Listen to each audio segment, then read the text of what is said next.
욥기 23장 1절에서 17절입니다. 키워드는 그가 아시나니, 사각지대, 모르겠을 때입니다. 욥이 대답하여 이르되 오늘도 내게 반항하는 마음과 근심이 있나니 내가 받는 재앙이 탄식보다 무거움이라. 내가 어찌하면 하나님을 발견하고 그의 처소에 나아가랴. 어찌하면 그 앞에서 내가 호소하며 변론할 말을 내 입에 채우고 내게 대답하시는 말씀을 내가 알며 내게 이르시는 것을 내가 깨달으랴. 그가 큰 권능을 가지시고 나와 더불어 다투시겠느냐? 아니로다. 도리어 내 말을 들으시리라. 거기서는 정직한 자가 그와 변론할 수 있은즉 내가 심판자에게서 영원히 벗어나리라. 그런데 내가 앞으로 가도 그가 아니 계시고 뒤로 가도 보이지 아니하며 그가 왼쪽에서 일하시나 내가 만날 수 없고 그가 오른쪽으로 돌이키시나 배울 수 없구나. 그러나 내가 가는 길을 그가 아시나니 그가 나를 단련하신 후에는 내가 숨금같이 되어 나오리라. 내 발이 그의 걸음을 바로 따랐으며 내가 그의 길을 지켜 치우치지 아니하였고 내가 그의 입술의 명령을 어기지 아니하고 정한 음식보다 그의 입의 말씀을 귀히 여겼도다. 그는 뜻이 일정하시니 누가 등이 돌이키랴. 그의 마음에 하고자 하시는 것이면 그것을 행하시나니 그런즉 내게 작정하신 것을 이루실 것이라. 이런 일이 그에게 많이 있느니라. 그러므로 내가 그 앞에서 떨며 지각을 얻어 그를 두려워하리라. 하나님이 나의 마음을 약하게 하시며 전능자가 나를 두렵게 하셨나니 이는 내가 두려워하는 것이 어둠 때문이나 흑암이 내 얼굴을 가렸기 때문이 아니로다. 아멘. 엘리바스의 말에 대한 욥의 대답입니다. 이전에 욥은 친구들의 말에 항변하고 그러면서 하나님을 향해 말하는 형식으로 반응했었습니다. 그러나 이번엔 아예 엘리바스의 말에 대한 대꾸가 없습니다. 그는 독백을 하고 있습니다. 그리고 그 독백은 하나님을 향하고 있습니다. 욥은 자신에게 반항하는 마음과 근심이 있다고 했습니다. 여전히 그는 재앙 속에 있으며 탄식할 수밖에 없기 때문입니다. 그러나 욥이 탄식하며 가지는 반항하는 마음과 근심은 하나님을 향한 갈망의 이면입니다. 3절을 보면 자신이 어찌하면 하나님을 발견하고 그의 처소에 나아갈까 갈망하고 있습니다. 비록 지금 하나님을 발견하지 못하고 있지만 그는 하나님을 향한 갈망을 놓지도 않고 있습니다. 하나님 앞에 나아가 말할 기회가 있을까? 하나님이 대답하시는 것을 알고 깨닫게 될까? 그런 갈망이 있습니다. 욥은 6절과 같은 기대를 또한 가지고 있습니다. 하나님은 전능자이심으로 자신과 다툴 리가 없으며 자신의 정직한 마음을 아시기 때문에 오히려 들으실 것이라는 것입니다. 엘리바스는 전능자 앞에서 회개하라고 했는데 욥은 도리어 전능자이시기 때문에 자신을 받아주실 거라고 말합니다. 그리고 자유를 얻게 될 것을 바랍니다. 그런데 문제는 그의 믿음과 그의 현실이 괴리가 너무 큰 것입니다. 하나님을 믿고 바라지만 왼쪽으로 봐도 오른쪽으로 봐도 볼 수가 없습니다. 그럼에도 여전히 믿는 것은 무엇입니까? 자신은 하나님을 볼 수 없을지라도 자신이 가는 길을 하나님께서 아신다는 것입니다.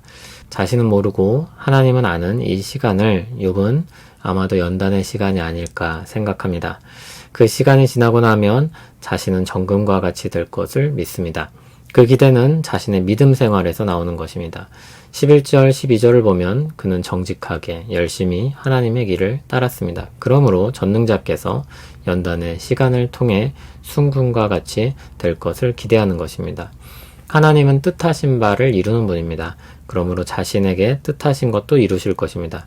다만 그것을 볼 수 없고 막막한 시기가 있는 것이 괴로울 뿐입니다. 그럼에도 믿음이 있으니 하나님을 경외하고 주어진 시간을 인내할 것을 다짐합니다. 그가 두려운 것은 다른 것들이 아니라 오직 하나님뿐이라고 고백합니다. 하나님의 시야와 우리의 시야는 다릅니다. 우리에겐 사각지대가 있습니다.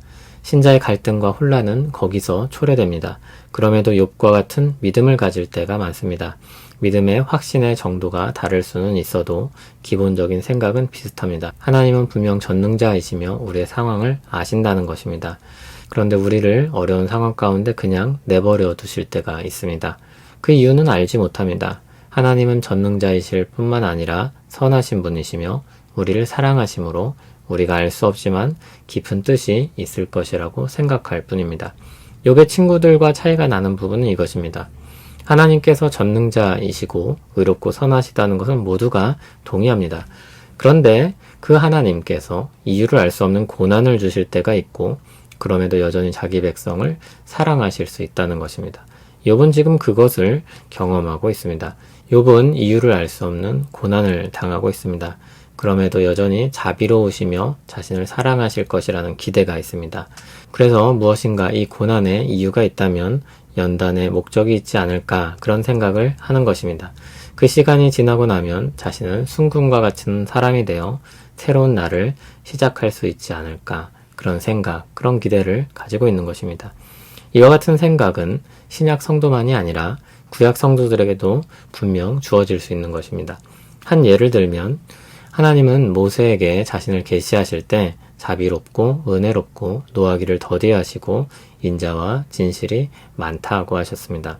구약의 하나님이 무서운 하나님이라는 도식은 사람들의 오해이며 성경을 파편적으로 읽은 결과입니다.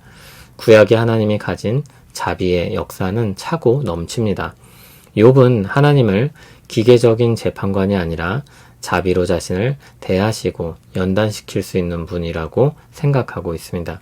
그리스도의 십자가와 부활 이후를 사는 신약의 성도들은 더욱 그래야 할 것입니다. 하나님은 선하시며 인자가 풍성하신 분입니다. 어려운 시기를 보내게 하실 때에는 우리가 알지 못할 뿐 깊은 뜻이 하나님께 있는 것입니다. 하나님은 우리를 사랑하심으로 결국엔 하나님께서 우리를 회복하시고 새롭게 하실 것을 믿고 기대할 수 있습니다.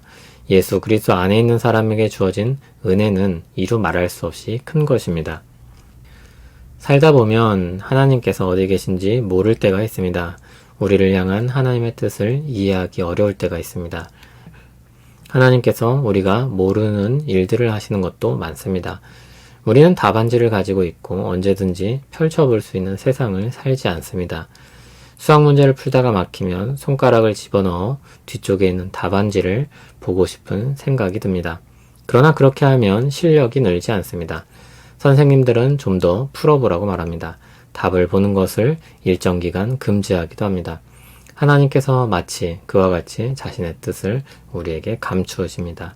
그런데 그때 우리는 단련이 됩니다. 우리 현실에 대해 다 알 수 없고 혼란스러울 정도로 갈등이 일어날 때가 있습니다. 그 시간을 통과하는 것이 너무 고됩니다. 그러나 우리에겐 주님이 영원히 함께 하신다는 약속이 있습니다. 주님이 행하신 수많은 자비로운 역사들이 있습니다. 자신을 계시하신 말씀이 있습니다. 그 믿음과 경외심을 가지고 주어진 시간을 통과하게 하십니다. 그날들이 지나고 나면 우리는 고백할 것입니다. 하나님은 하나님이시며 우리는 한 인간입니다. 하나님이 선한 일을 이루셨습니다. 하나님을 찬송합니다. 감사함으로 그와 같은 고백을 하게 될 것입니다. 하나님은 하나님이십니다. 자비롭고 은혜로우시며 노하기를 더디하시고 인자와 진실이 많은 하나님이십니다. 그리고 우리 하나님이십니다. 믿음으로 또 하루를 살기 원합니다. 믿음으로 이 날들을 통과하길 원합니다. 은혜를 베풀어 주셔서 우리 눈과 귀를 열어주시고 주님의 역사를 보고 주님의 음성을 듣게 하옵소서. 예수님 이름으로 기도합니다. 아멘.